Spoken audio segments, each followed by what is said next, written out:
What if Tank Davis, who can punch, who is a hell of a fighter, who is a top 10 pound-for-pound fighter, what if he lands a punch on this bigger guy's chin, right, who's not a professional fighter?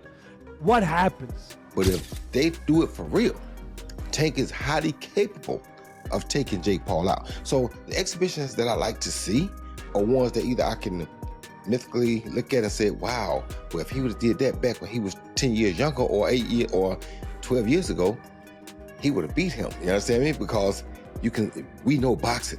Which if he hits you because he's so accurate, he's gonna drop you or put you to sleep. But like not necessarily power punch. Like Edwin De Los Santos is a hard hitter. He would even have a hard time with rollies. I'm not even kidding. Bro. Boxing legends break down. Boxing legends from across generations have weighed in on the upcoming blockbuster matchup between Gervonta, Tank Davis and Jake Paul, and the consensus among the sports elite is clear: this fight won't last long. Went about the presser. He reminded me of a northern football fan being dragged to a shopping centre on a Saturday afternoon rather than being allowed to go to his favourite Liverpool seat. You'll relate to that, won't you? It was almost like he'd been shackled and dragged there against his will. Even when they faced off, it was as if Jake Paul had a bad smell about him or something. He didn't want to get near Jake Paul. He didn't want to... Just going to plug this in as well. I just realised it's not plugged in. It's almost as if he didn't want to indulge anyone at all. Like he'd signed up against his will, and then like he'd been signed up against his will. The agents and his manager and his handler had dragged him there without briefing him on what was going on and where it would be and what time it would take place. And there was this oaf in his mind standing there in front of him, this big oaf who kept posturing, and it just didn't do anything to him. I wondered at one point whether he was going to burst out with a combination of punches or something and just drop Jake Paul, who was being, measuring him up and going down to his height, and it was all very peculiar in my view. Like he really wasn't taking it seriously. In fact, several respected names in boxing believe Gervonta Davis will destroy Jake Paul in under 3 rounds. Mainly Jake's in. We're not falling for the Disney Channel bit no more. We're not falling for you're not a fighter no more. We're not falling for that. You're ranked as a cruiserweight and you're out here trying to fight a lightweight. And then on top of it, you were just talking about fighting Anthony Joshua. That doesn't make no sense. And, I just felt like it was a disgrace to boxing and kind of it was not a good move by Jake Paul. I understand people saying, Gervonta got to go get his money, blah, blah, blah. But, we're not talking about that shit. We're talking about the sport, bro. We're not talking about, you got to get that money, bro. Yeah, but everybody's open to criticism. That's the whole point of this media shit. Right. That's why they talk about basketball players. They don't talk about, LeBron's making too much. Nobody cares, bro. If LeBron's missing the shot, he's missing the fucking shot. So at the end of the day, bro, I just thought it was a disgrace to the sport. Because on one end, you got the casuals, right? The casuals don't see the weight difference. They see Jake Paul and Gervonta Davis. Yeah. And if Gervonta Davis doesn't fuck up Jake Paul, they're going to think Jake Paul is some pound-for-pound champion type of fighter. Yeah. And to me, that's just, it's tricking the public, and it's kind of bullshit, bro, at the end of the day. Because at the end of the day, if Gervonta was Jake Paul's size, we wouldn't even be having this conversation. There probably wouldn't even be a fight. Yeah, you know what I mean? So I just think that it's a disgrace to boxing.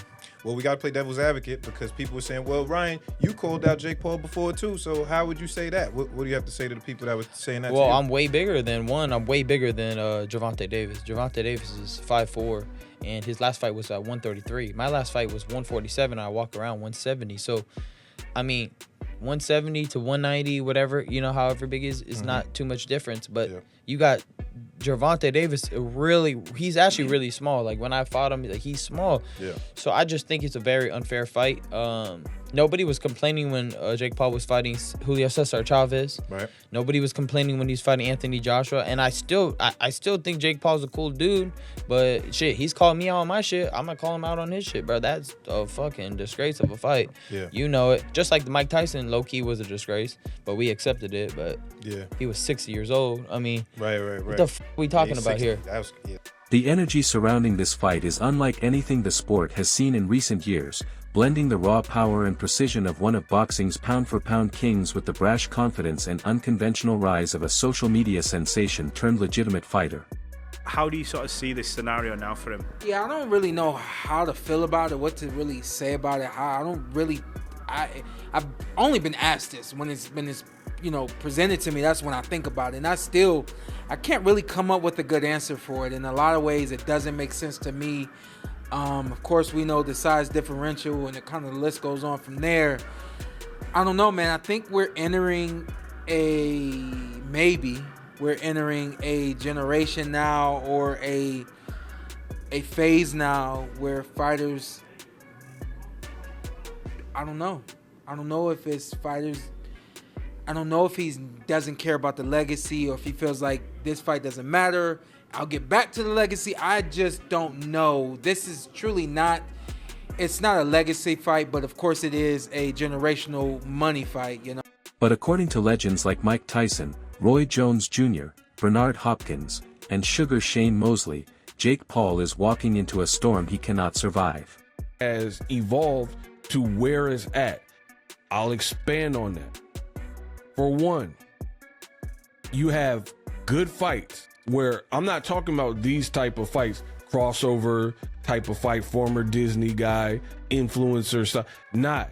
And Jake Paul has really promoted himself and acquitted himself to the point where he's kind of a boxer. Now, he hasn't fought the top names, I get it, blah, blah, blah. But he's doing his thing. He's training like a boxer. He's not like taking it lightly, like streaming and then working on his YouTube more than he's working on his boxing. It is what it is, right? But beyond that, let's keep it going. I told you I'm about to really get unpacked. Subscribe to the channel. The reality is, the reason why I'm saying I blame you, the fans, is because we've had some very good fights, like David Benavidez, Caleb Plant, whatever. I'm talking in the last 5-10 years, right? Very good fights, all boxing. So not talking influencer or any type of crossover fight, right? Good fights. And then you got boxing fans in a niche sport who didn't further the exposure by advertising or buying the fight, mostly buying the fight with piracy and whatnot. So now we're at a point in this society where these companies, they're like, all right, they see the piracy is a problem. Now they're looking for sure shot, must win type of scenarios. That's why we're getting these fights that some people, purists and diehards, are calling wonky fights. You know what I mean? It is your fault. Davis, known for his explosive knockouts and unmatched timing, has faced world-class opponents who could box, move, and hit hard, none of which Jake Paul has experienced at this level. Tyson, who has trained with both men at different points, didn't mince words. Jake's tough, but Tank is built different. I even start to break down a Tank Davis versus Jake Paul fight. Tank, a massively powerful fighter at 135 pounds, but his punch output is among the lowest in the sport. Jake has a pretty decent punch output for a guy that's 200 pounds. He hits hard in his own right, but doesn't have the skill and capabilities anywhere close, or the feet, or the hand speed, or the eyes anywhere close to Tank Davis, but has a power that Tank Davis has probably never felt, but just because Jake is naturally 70 pounds bigger than him, right? So 10 rounds, 3 minutes, who starts to show the wear and tear first? I know if Tank touches him on the jaw, it's probably not going to feel like roses, regardless if he's 135 or 150 or whatever he steps in that night. He's still a Tank and has still put guys down as he's gone up in weight, but Jake is just so much bigger. How much will the power that Tank has at the lower weight class? On the other hand, Jake Paul's team insists that the critics are underestimating him yet again. They point to his physical advantages, height, reach, and natural size, as key factors that could help neutralize Tank's speed. He's better than Tank. I don't even know how you cannot have him better than Tank. People question Tank's resume anyway. But if you make Tank take a knee and they don't call it a knockdown and you still get the draw, you beat him. You beat Tank.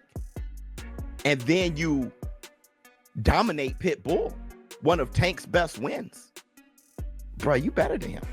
The resume, listen, bro. I didn't say greater. I said better. The resume means politics. Ryan was just saying it. Lamont Roach could have been on a back burner and they were holding him back, so he had to go down to 130, doing the grunt work like Marvelous Marvin Hagler, waiting for his time to shine. Resume, if the business chooses you, they can move you along right. He actually get cherry picked and he best Tank, and then he stops Pitbull. He's better. Y'all know how the business of boxing works. You just saw Terrence Crawford actually be the best fighter we've seen in decades. The man, Terrence Crawford, can arguably be better than Floyd Mayweather. Y'all saw the business shitting for all of his career, practically all of his career. And you see that he's better than Nello? What a surprise! We've been seeing a guy coming from lightweight can beat Nello at super middleweight. Jake has proven he can take punches, having gone the distance with seasoned fighters like Anderson Silva and outlasting Nate Diaz in grueling bouts.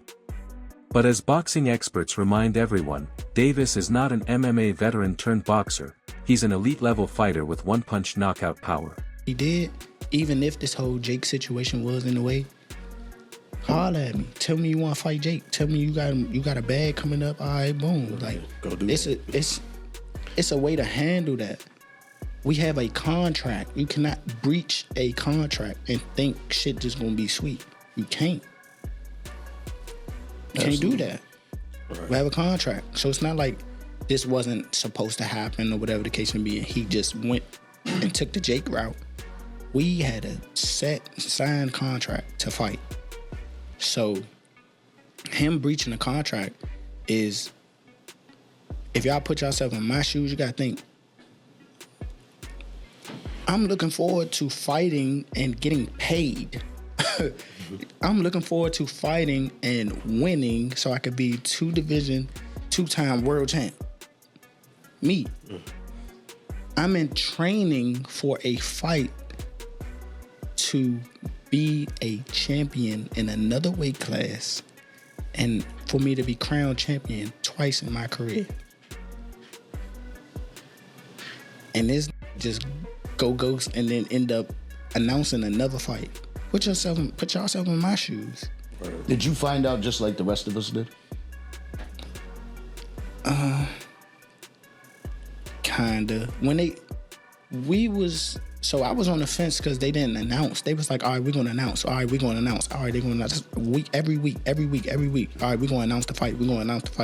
I'm like, all right, they on the bullshit. Jake's never been hit like this, said former world champion Andre Ward. He's been hit by decent guys, but Tank's power is different. It's short, explosive, and it comes from perfect mechanics. You don't see it coming. That's what separates champions from entertainers. Legitimately cannot get knockouts. I agree. He can punch, but there's a lot of limited knockout artists, though, man. He's one of the least active punchers in the game with the highest knockout percentage of current heavyweight. But if he was a real knockout artist, if he was a real knockout artist, prop him up against the best of the best. Felix Trinidad was a knockout artist. He was knocking out the best of the best. If you're a real knockout artist, prop him up against the best and show us how he smokes them. But the way Paulie, we did when Felix Trinidad was doing it. You know? The way when Mike Tyson was doing it in his prime. Say what you want about the Mike Tyson era. He knocked out everyone from 1986 to 1989. Everyone got knocked out. Everyone. Well, by your standard, you could say that Tyson was to a degree manufactured. No, and because Teddy he Atlas fought will 100%, everyone that was there. Everyone that was there at that time he fought. Teddy Atlas will 100% agree with this. With the expense he of would say the guys Witherspoon. that were afraid of with him. the exception of Witherspoon. No, but they all doesn't matter. He knocked them all out. There was nobody you could say in that era except maybe Witherspoon, who had contract You can say the same thing about who had contract issues with King at the time. Oh, except for Witherspoon, there is nobody Tyson didn't fight in that era. Fans have been buzzing online about how this matchup mirrors the Mayweather vs. McGregor spectacle, one being a pure boxer, the other an entertainer crossing into the sport. But while that fight lasted 10 rounds due to Mayweather's cautious approach, most legends agree Davis won't show that kind of mercy. I ain't even gonna call it a fight, because it ain't. If Jake Paul's involved in it, it's a great acting job, you know. Mike Tyson could have just knocked Jake Paul's face into the canvas, but he got paid to pull punches, otherwise he wouldn't have got paid. Pretty sure the same is going for Gervonta Davis. It's a quick money grab. Yeah, most of y'all gonna be suckers who tune in. It's just quick money grab. That's all I'm saying. Ain't gonna be no fight. I don't give a fuck how big Jake Paul is. He can't take one of them little mother tank punches.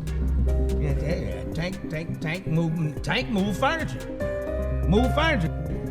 Catch that motherfucking move furniture. And Jake don't like his furniture moved, so he gonna pay him not to hit him again.